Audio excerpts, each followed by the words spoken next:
Hi అండి. ఈరోజు నేను చూపించబోయే రెసిపీస్ ఏంటంటే కాంచీపురం ఇడ్లీ అండి and sponge dosa.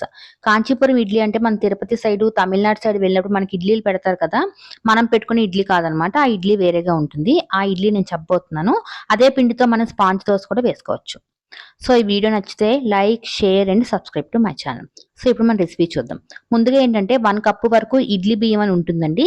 Idli rice, 1 cup వరకు మినపప్పు, ముడి బియ్యం ఉంటుంది కదా! మనం నార్మల్‌గా వండుకునే బియ్యం. సో, వీటిని అన్నిటిని సేమ్ కొలతల్లో తీసుకొని నానబెట్టుకోవాలి.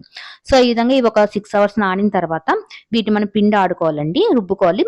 రుబ్బుకున్న తర్వాత దాంట్లో సాల్ట్ వేసేసి దాన్ని ఫెర్మెంటేషన్ చేసుకోవాలి.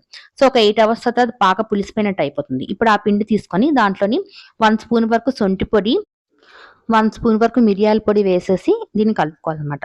సో, ఇప్పుడు ఈ పిండి ఇలా పెట్టుకొని పక్కన పెట్టుకొని మళ్ళీ ఒక పాన్ తీసుకొని కొంచెం ఆయిల్ వేసి హాఫ్ స్పూన్ వరకు ఆవాలు, జీలకర్ర, 1 స్పూన్ వరకు మినపప్పు, కొంచెం ఇంగువ, కొంచెం కరివేపాకు వేసుకొని 1 స్పూన్ వరకు జీడిపప్పు వేసుకొని అవి వేగిన తర్వాత దాన్ని ఈ పిండిలో యాడ్ చేయాలి. సో, ఇప్పుడు ఈ పిండంతా కలుపుకొని నేను 4 ఇడ్లీలకి ఎంత పిండి సరిపో ఆ పిండి చెప్తానండి. సో, కొంచెం పసుపు కూడా వేసేసి పిండి రెడీ అయిపోయింది కదా! ఇప్పుడు ఇడ్లీ ప్లేట్లు తీసుకొని కొంచెం నెయ్యి రాసుకొని మనం ఇడ్లీలు పెట్టుకోవచ్చు.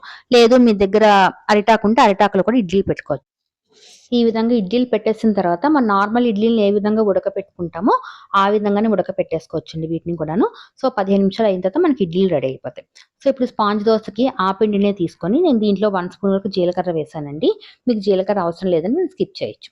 సో, ఇప్పుడు పెనం బాగా వేడెక్కిన తర్వాత దళసరిగా మనం ఈ పిండిని వేసుకోవాలండి. సో, వేసిన కొంచెంసేపు అయిన తర్వాత ఏంటంటే మనకి పిండి కన్నాలు కన్నాలు పడినట్టు వస్తుందనమాట.